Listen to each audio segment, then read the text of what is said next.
언어적 오류란 언어를 잘못 사용하는 데서 빚어지는 오류입니다. 심리적 동요나 지식의 결합으로 인한 오류가 아니라 언어의 구조나 기능에 대한 그릇된 인식에서 비롯된 오류가 여기에 포함됩니다.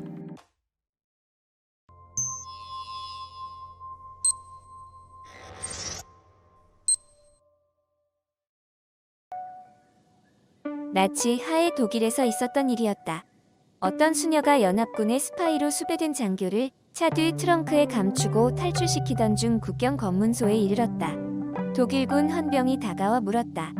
당신은 혼자입니까? 수녀는 곤경에 빠졌다. 혼자라고 하자니 거짓말을 하는 것인데 수녀로서 거짓말을 할 수도 없고 혼자가 아니라고 사실을 말하자니 연합군 장교를 넘겨주게 되기 때문이다. 그러나 수녀는 미소를 머금고 침착하게 말하였다.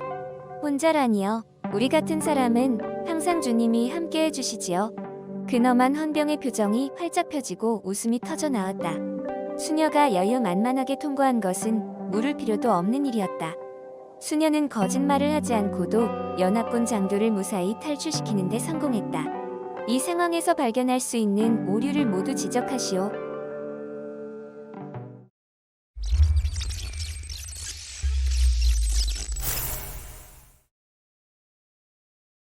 첫째, 거짓말을 해서는 안 된다는 것은 일반적 원칙이기도 하지만 위의 경우는 거짓말을 해서는 안 된다는 원칙을 적용할 상황이 아니라 거짓말을 해서라도 한 사람을 안전하게 탈출시켜야 한다는 원칙을 적용할 상황이었습니다. 장교를 트렁크에 감추는 것 자체가 그런 원칙을 전제로 한 것이었습니다. 그럼에도 불구하고 거짓말을 해서는 안 된다고 생각하는 것은 원칙 혼동의 오류를 범하고 있다고 볼 수 있습니다.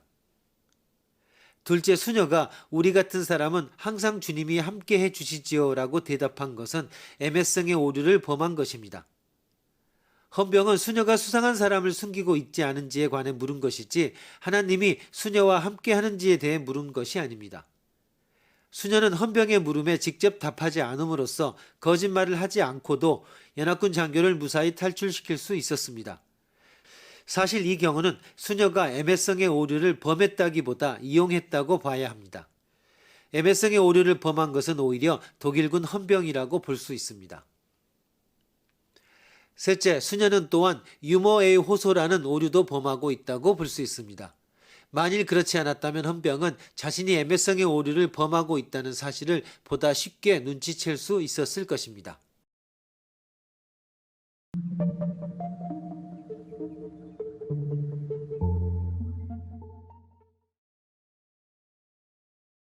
어휘력이 아무리 뛰어난 사람이라고 해도 생소하고 새로운 단어가 있기 마련입니다. 그렇기 때문에 문맥에서 의미를 추론하고 전체적인 뜻을 분명하게 파악하는 훈련이 충분히 이루어져야만 합니다.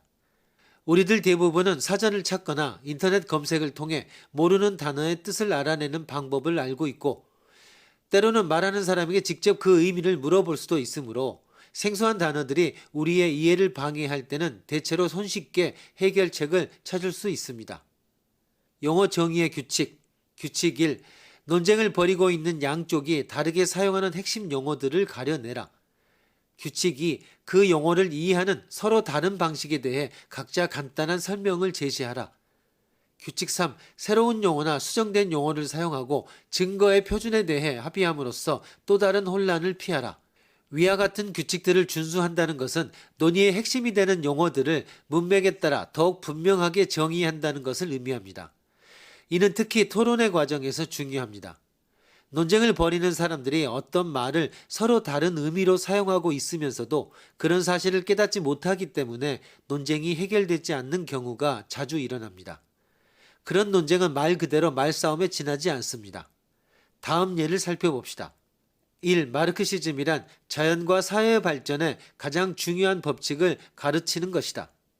2. 자본주의란 인간이 인간을 착취하는 것에 기반을 둔 봉건주의를 대체하며 공산주의 바로 앞 단계에 위치한 인류 역사에서 마지막으로 용납될 수 없는 사회 및 경제 체제이다. 위 정의들은 20세기 중후반 구소련의 공산주의자들이 사용하던 정의들입니다. 지금도 마찬가지겠지만 당시의 자본주의자들이 사용하던 마르크시즘과 자본주의의 정의와는 매우 다르다는 것을 알 수 있습니다. 당시 공산주의자와 자본주의자가 만나면 어떤 체제가 더 나은지를 모색하는 건설적인 토론이 이루어지기는 힘들었을 것입니다.